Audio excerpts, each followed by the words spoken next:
नाही नाही, विदर्भाच्या जागा असं नाही, पण महाराष्ट्राच्या बहुतांशी जागेवरती चर्चा सकारात्मक होते आणि धीम्या गतीने का होईना पण चर्चा होऊन एक एक जागा बाजूला काढली जाते. आवड सर, तुम्ही जरी असं म्हणत असला तरी काँग्रेसने मात्र एक शेड्यूल तयार केलेलं आहे आणि त्यांनी असं सांगितलं की येत्या 10 दिवसांमध्ये ते इच्छुक उमेदवारांच्या भेटीगाठी घेतील आणि 10 नंतर उमेदवारांची यादी जाहीर करतील. कुठेतरी महाविकास आघाडीमध्ये जागा वाटपावरून काही वाद आहे असं आहे की आम्ही पण आमच्या ज्या जागा आहेत त्याच्यावरती ऑलरेडी आम्ही इच्छुक उमेदवारांच्या चर्चा सुरू केल्या आहेत, त्यांच्याशी बोलतो आहोत आणि लोकसभेची जी यादी जाहीर झाली होती तशी यादी जाहीर होईल ना. काही जागांवर मराठवाड्यातल्या आणि विदर्भातल्या काही जागांवर तीनही पक्षांमध्ये एकमत नाहीये, वाद आहे असं कळतंय. वाद नाही, वाद प्रत्येकाला वाटतं की कुठली म्हणजे एखादी जागा असते ती एकाला वाटतं मला मिळावी, दुसऱ्याला वाटतं मला मिळावी. ते शेवटी त्या जागा शेवटी घेतल्या जातात आणि त्या सोडवल्या जातात. त्याचं काही मोठं अडचण आहे असं त्यातलं काय भाग नाही. पण सिटिंग सीटवर मिनिमम क्लॅरिटी आहे किंवा सिटिंग सीटवर मिनिमम म्हणजे मॅक्झिमम क्लॅरिटी, मिनिमम नाही मॅक्झिमम क्लॅरिटी. आज मुंबईच्या संदर्भातही काही चर्चा झाली का? कारण मुंबईचे कोणी पदाधिकारीच नव्हते तर तुम्ही हा प्रश्नच विचारायला नको. विदर्भातल्या जागांवर समजते की चर्चा झाली आहे, तर विदर्भातल्या बहुतांशी जागेवर चर्चा झाली आहे. काही जिल्ह्यांमधल्या जागा बाकी आहेत, त्या उद्या जर आम्ही बसलो तर उद्या त्याच्यावर चर्चा सुरू होईल. स्वरूप आता बदलणार रात्री येणार आहे तसे काही काय पक्षप्रमुख वगैरे का कोणी येणार. मग पहिली यादी साधारण कधीपर्यंत येईल असं वाटतंय तुम्हाला? असं मी काही डेट वगैरे देऊ शकत नाही की पहिली यादी कधी येईल. दसऱ्याच्या आधी जागा वाटप पूर्ण पितृपक्षानंतर आपल्या हातात काहीतरी चांगली बातमी पडेल. सर हिंदी में जाना चाहेंगे. आज 6.5 घंटे की राष्ट्रवादी काँग्रेस शरद पवार पक्षाच्या जागा फायनल आहेत, मात्र काँग्रेस आणि ठाकरेंच्या शिवसेनेमध्ये विदर्भातल्या काही जागांवरून रसिकेच आहे, त्याच्यावर काही चर्चा झाली का? चर्चा सगळ्यावर होते, पण कुठेही असं मंदूक किंवा खूप मतभिन्नता झाली आहे अशातला काही प्रकार म्हणजे तिढा वगैरे असं काही नाहीये. सर हिंदी सर, दिलीप वळसे पाटील यांच्या पत्नीने आणि त्यांच्या मुलीने आज शरद पवारांची भेट घेतलेली आहे. लवकरच दिलीप वळसे पाटील देखील शरद पवारांची भेट घेतील आणि आज ते कॅबिनेटला गैरहजर होते, त्यामुळे सगळ्यांच्याच भुवया उंचावलेल्या आहे. आपल्याकडे काही असं इन्कमिंगची काही बातमी आहे का? हे बघा, शरद पवार साहेब कोणाशी भेटतात, कोणाला काय बोलतात ह्याच्यात आम्हाला काही इंटरेस्ट नाही. शेवटी ते आमचे बॉस आहेत, सर्व आहेत. ते जो निर्णय घेतील तो आमच्यासाठी विरोधात म्हणजे दॅट्स द फायनल लक्ष्मण रेषा. त्यामुळे ते कोणाला भेटतात त्याच्याशी आम्हाला म्हणजे मला तरी काही कर्तव्य नाही आहे. ते सांगतील जितेंद्र हा उमेदवार तर हा उमेदवार. पण वळसे पाटील आल्यानं पक्षाला फायदा होईल. आता शरद पवार ज्या मतदारसंघातनं अमोल कोल्हे निवडून येतो तो शरद पवारांचा बालेकिल्ला आहे आणि त्यामुळे शरद पवारांना तिथलं गणित अधिक चांगलं समजतं. त्या गणितावरती आपण का भाष्य करावं. सर, आज कॅबिनेटमध्ये देशी गाईला राज्य प्राण्याचा दर्जा सरकारने दिलेला आहे, घोषणा केलेली आहे. चांगलं आहे. गाईला काय राजमाता गोमाता. राज्याचे पिता कोण आहेत तेवढं शोधायला पाहिजे. जळगाव जिल्ह्यात 4 मंत्री असून देखील 3 लाखाचा पीक विमा रखडलेला आहे.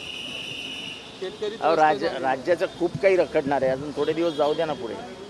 सर, यंदा 5 दसरा मेळावे होणार आहेत. एकीकडे जरांगे पाटील असतील, शिंदेंचा दसरा मेळावा असेल किंवा मग ठाकरेंचा दसरा मेळावा, असे एकूण 5 दसरा मेळावे होणार आहेत. चांगलं आहे ना, दसऱ्याचा सण उत्साहाने साजरा केला जातोय, हे चांगलं लक्षण आहे. कोल्प्लेच्या तिकीट विक्रीमध्ये बुकमाय शोने घोटाळा केला. बुकमाय शोचे CEO देवेंद्र फडणवीस यांची भेट घ्यायला आज आले होते. मीच पहिलं ट्विट केलं आहे, मीच सांगितलं आहे की पहिल्या 10 मिनिटातच सगळी तिकीटं विकली जातात. हे कसं काय शक्य आहे. बाहेरच्या बाजारामध्ये कोल्डप्लेची तिकीटं 3 लाखाला मिळत आहेत. याचा अर्थ बुकमाय शो आणि ज्यांनी हे ऑर्गनाईज केलं आहे त्यांनी ती तिकीटं दाबून ठेवली, ती येऊच दिली नाहीत लाईनवरती ऑनलाईन आणि नंतर मागच्या दाराने तिकीटं काढून काळा बाजार सुरू केला. आणि माझं स्पष्ट मत आहे की बुकमाय शो आणि हा शो ज्यांनी ऑर्गनाईज केला आहे त्यांनी ब्लॅक मार्केटिंग केलेलं आहे आणि ब्लॅक मार्केटिंग करताना आता गव्हर्नमेंटचा आधार मिळावा, सपोर्ट मिळावा म्हणून त्यांनी भेट घेतली असेल सरकारमध्ये. सरकारला काय, प्रत्येक मंत्र्याला 10 तिकीटं दिली की संपला खेळ. परंतु EOW मार्फत आता त्यांची चौकशी केली जाती आहे. ते मला माहीत नाही EOW मध्ये, मात्र it is a big scam.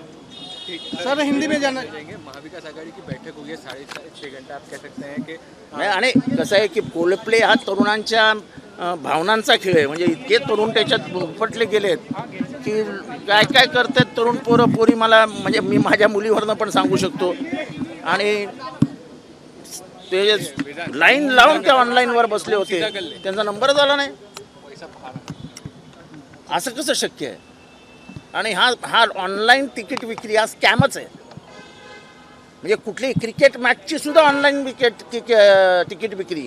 India पाकिस्तानच्या वेळेस ऑनलाईन तिकीट विक्री होते, 10 मिनिटात तिकीटं संपतात. असं कसं शक्य आहे?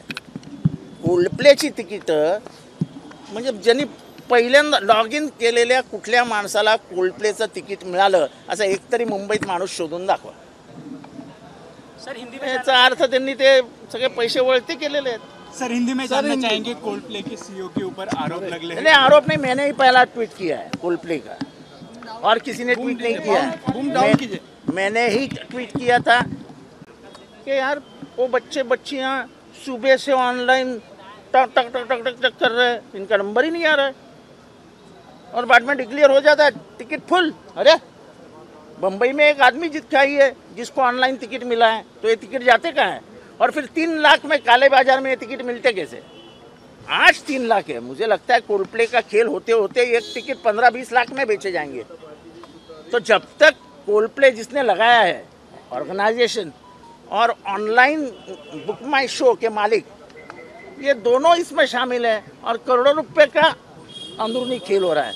ये गलत है. तुम लोगों को फंसा नहीं सकते. खास करके इसमें कोई बड़े लोग नहीं है, इसमें सब नौजवान बच्चे हैं. पॉलिटिकल आधार लिया जा रहा है। मुझे नहीं मालूम है पॉलिटिकल आधार विधार, लेकिन नौजवानों से खेलना ये गलत बात. सर पीओडब्ल्यू की तरफ से अमरावती में कह रहे हैं कि जिस तरह से ये पूरा विवाद हो रहा है, आप देखिए ईद का उर्स का जुलूस ठीक तरह से नहीं निकलेगा, तो एक समुदाय को खास तौर पर खुली धमकी देना इस तरह से. देखो, हेट स्पीच में सर्वोच्च न्यायालय ने स्पष्ट कहा है कि सुमोटो केस होना चाहिए.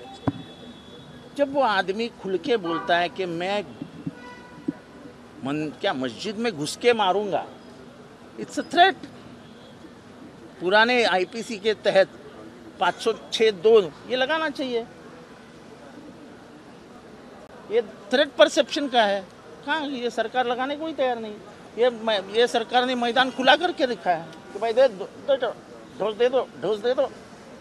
सर गाय को गो राज्य माता का दर्जा दिया गया, तो पिता किसको बनाएंगे उतना ही पूछ लेना हमारी तरफ से. सर आज 6:30 बैठक हुई है महाविकास आघाड़ी की. ऐसी कमी सीट्स हैं जहां पर क्लेम्स नहीं है, मल्टीपल पार्टी क्लेम्स है, इसलिए अरे 3 पार्टी है, 3 पार्टी बड़ी पार्टी है, तो ये क्लेम्स तो होते रहेंगे. फिर भी विदर्भ रीजन की बात करें, मराठवाड़ा बात करें, तीनों पार्टी अपना प्रेजेंस बढ़ाने को सोच रही है. कंसेंसस नहीं होगा. कोई आपको अगर किसी ने कहा है कि कंसेंसस नहीं हो रहा है तो ये गलत खबर है. कंसेंसस हो जाएगा. कहीं ना कहीं थोड़ी से ये आगे पीछे होता है, वो रिजॉल्व किया जाता है. जैसे लोकसभा में आपको लगता था नहीं होगा, एक दिन आपको खबर मिल गई, हो गया, और 31 सीट लेके भी आए हम. वैसे हमारा हो जाएगा और सत्ता में भी आ जाएगी. पहली लिस्ट कब आ सकती है? पहली लिस्ट कब तक आ सकती है? सरकार के पास सब्सिडी देने के लिए पैसा नहीं बचा है, सारा पैसा लाड़की बहन फंड में डाइवर्ट कर हाँ, दिया जा रहा है. मैं गडकरी जी का अभिनंदन करता हूँ कि इस राज्य की इकोनॉमिक सत्यता वो खुले दिल से और खुले मन से बता रहे हैं कि ये सरकार के तिजोरी में कोई पैसा नहीं है. जो लाडली बहन को पैसे दे दिए, बाकी सब योजनाएं बंद हो गई. यही मतलब है जो हमारे यानी भाजप के नेता नितीन गडकरी जी कह रहे हैं. सर आमदार बबनदादा शिंदे हे लवकरच तुतारी हातात घेणार आहेत. हे सगळं शरद पवारांना विचारायचं, मला नाही. माझं काय अजित संबंध. पवार गटातले अनेक आमदार परतीच्या रस्त्यावरती दिसत आहेत. हे सगळं त्यांना विचारायचं सिल्वर ओकला जाऊन. माझं काय त्याच्यात संबंध नाही. कल लास्ट विचार जल्दी जा रहे किन किन बिंदुओं पर आज चर्चा हुई है, क्या वापस आगे बैठे? अभी 6 घंटे की जो चर्चा हुई, मैं 1 मिनट में थोड़ी बयान कर सकता हूँ. एबीपी माझा, उघडा डोळे बघा नीट.